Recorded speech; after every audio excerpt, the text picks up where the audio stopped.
one of the country's founding values in the Constitution is non-racialism and non-sexism.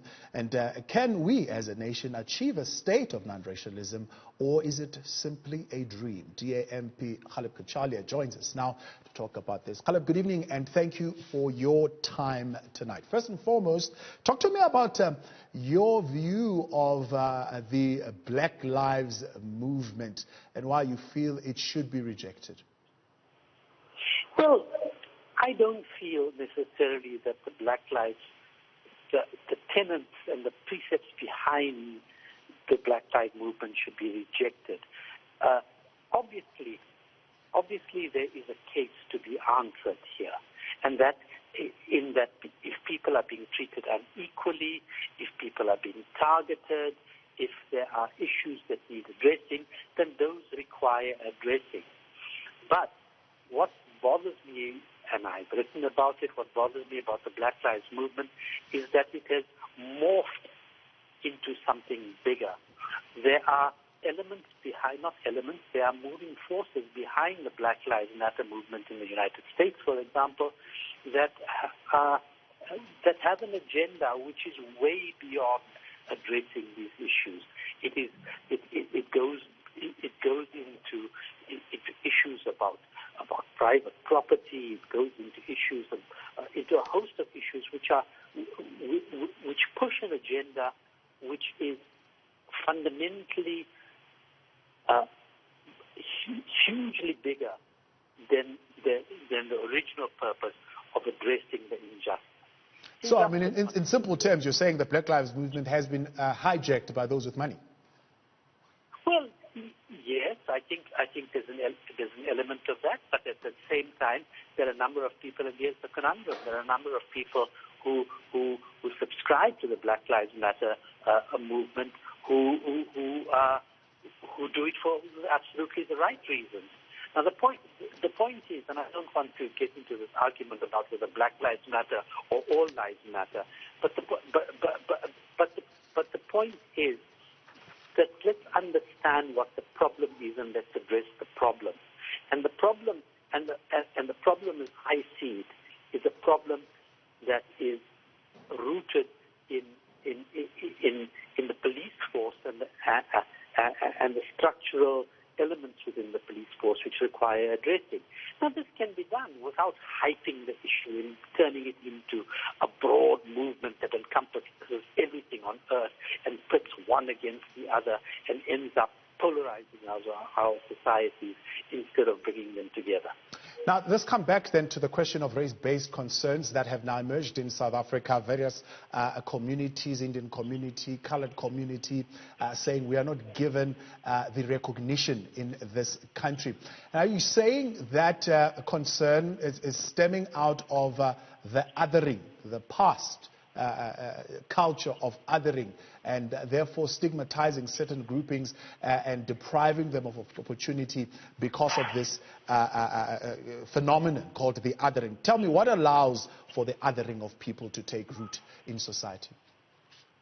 Well, I mean, I think, a history in South Africa. We have a history of extreme previous racial disposition along racial lines, and that impacts our lives today.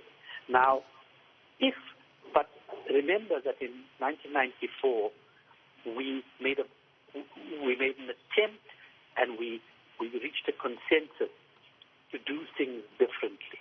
Now, we may have done that imperfectly because nothing's perfect in this world, but we made a damn good stab at it. We had the whole world behind us. We had all the goodwill in the world locally and internationally, and we have failed. We have failed because society, I mean, government at large, the failure must be placed at government's door, because what it has done is not address the root problems. If those root problems were addressed in a cogent fashion, then we'd be able to say, yes, we are addressing these issues, and your concerns will be and are being addressed. But that's not the case. We have failed miserably in this regard, and that's a crying shame.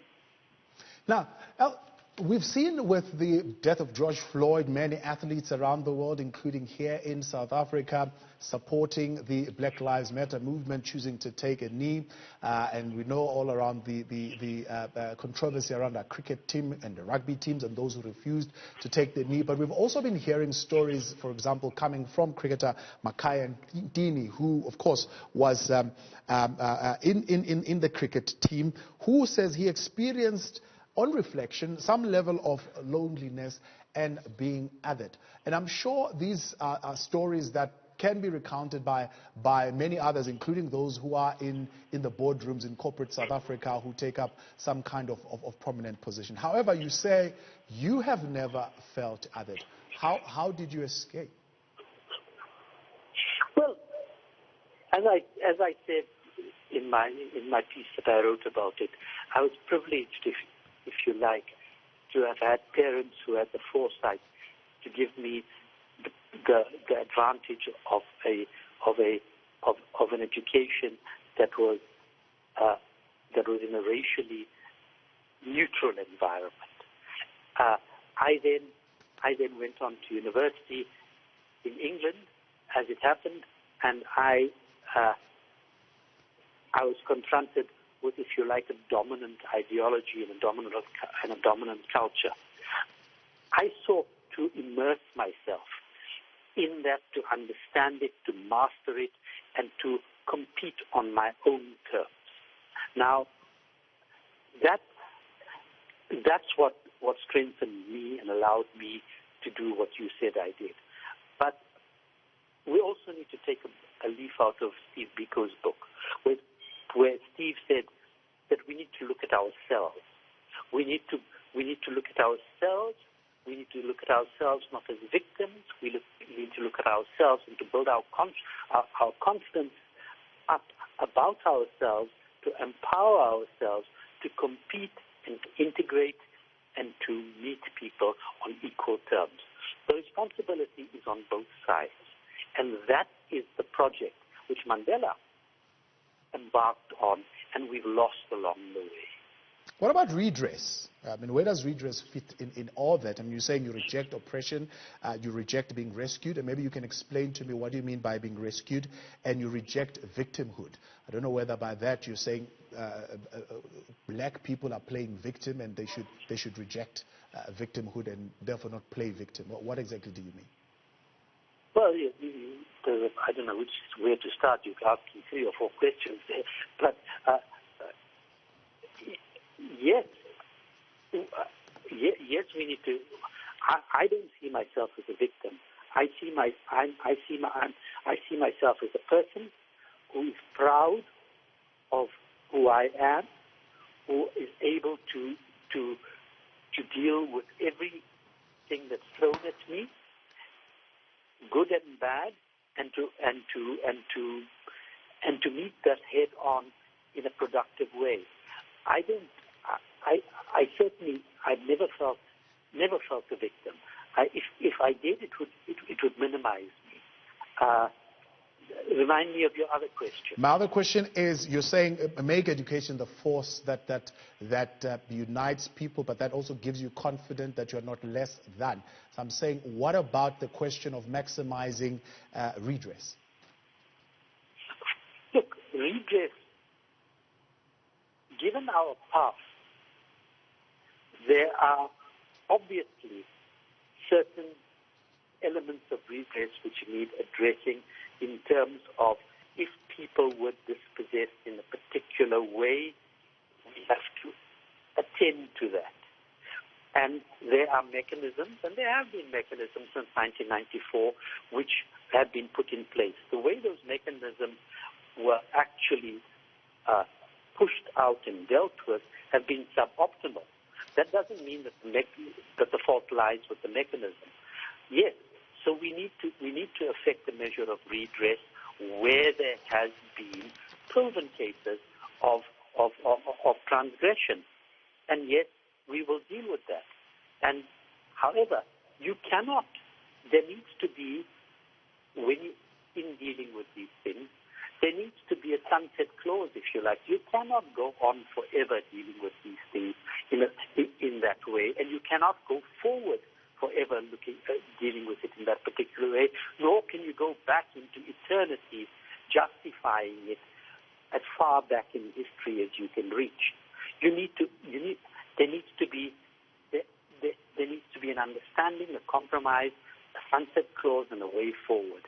If we don't do that, and this is not minimizing redress, it's maximizing, as I say, reconciliation. If we don't do that, then we will be doing ourselves a disservice, and we will never build a non-racial democracy in our country.